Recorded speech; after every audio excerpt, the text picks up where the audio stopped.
Ipinatawag ni Haring Salermo si Don Juan sa palasyo. Pinapili siya sa 3 pintuan at kung sino ang napili niya ay ayon ang papakasalan niya.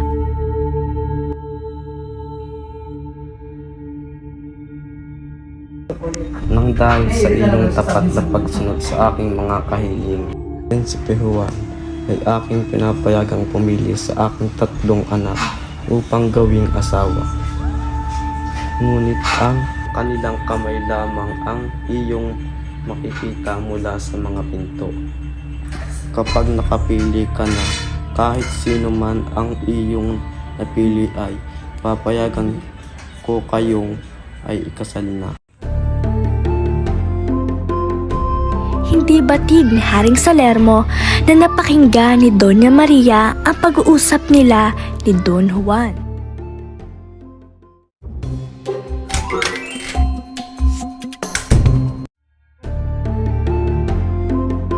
Nagsimula nang pumili si Don Juan.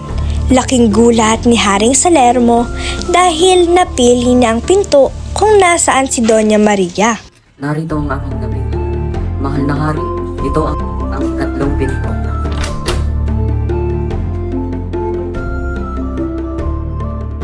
Agad silang tumakas, ngunit nasundan sila ni Haring Salermo at naabutan. Gumamit si Maria ng mahika upang mapigilan ang kanyang ama, dahilan para sumuko ang hari.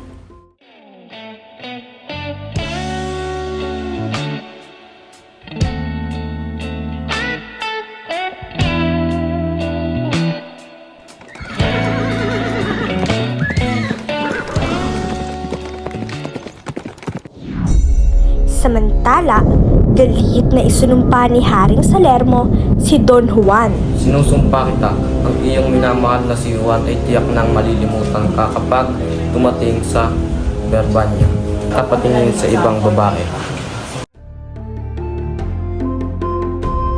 Ang sumpa ni Haring Salermo ay tatanab lamang kapag siya'y nakatapak lamang sa kaharian ng Berbanya. Pansamantala muna, nilisa ni Don Juan si Doña Maria. Ako mo ay babalik ka agad. Akin ninyong pakahawakan. Nakabalik na ng Berbanya si Don Juan at tuluyan na ngang naganap ang sumpa.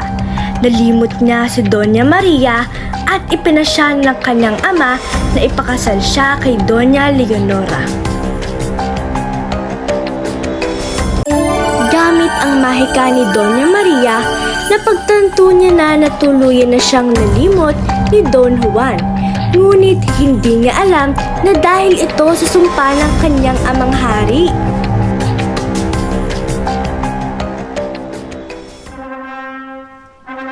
Araw ng kasal ni Don Juan at Doña Leonora sa kaharian ng Berbanya, pumunta si Doña Maria na nakadamit ng kasuotang pang-emperatriz habang may isinama itong 2 ita. Hindi pumayag si Doña Maria sa nangyayaring kasalan, kaya binasag niya ang prasko at lumabas ang tubig at pumaha sa kaharian ng Berbanya.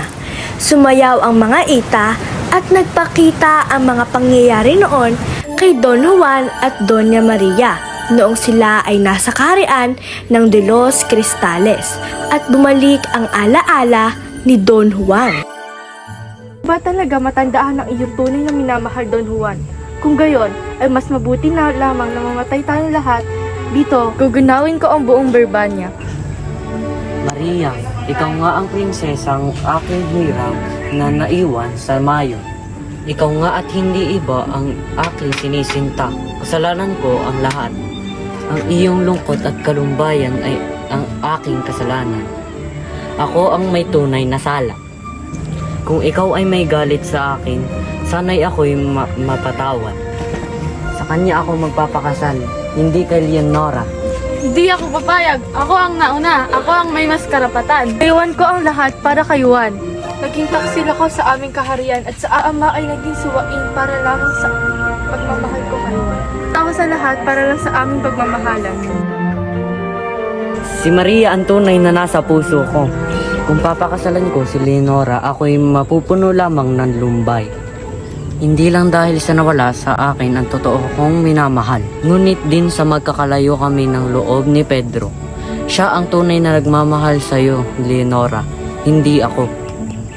Ngunit Juan, Dahil sa pangyayari, minarapat ni Don Juan na humingi ng basbas sa kanyang amang hari upang makasal kay Doña Maria sa kabila ng hindi pagsang-ayon ng arpobispo sa kanilang kasal. Ama, sana maintindihan mo ang aking pasya. Sana'y basbasan mo kami na Maria na makasal na.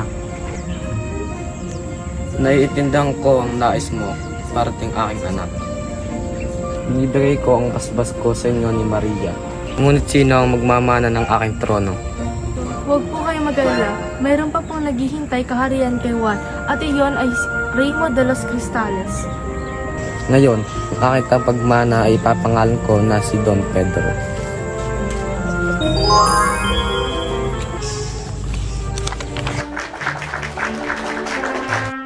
Kaya naman, si Don Pedro at Doña Leonora na ang bagong hari at reyna ng Berbanya.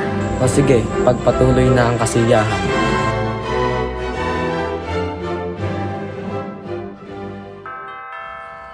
Masayang nagbalik sa kaharian ng Reino de los Cristales sila Don Juan at Doña Maria. Pinamunuan nila ng maayos ang kanilang kaharian. Namuhay sila ng mapayapa, naging mabuti sila sa kanilang pangasiwa, kaya naman naging matagumpay ang kanilang kaharian. Bitawan, wala na akong mahihiling pa. Ikaw at ikaw. Ikaw, ikaw. Ikaw at ikaw. Ikaw, ikaw.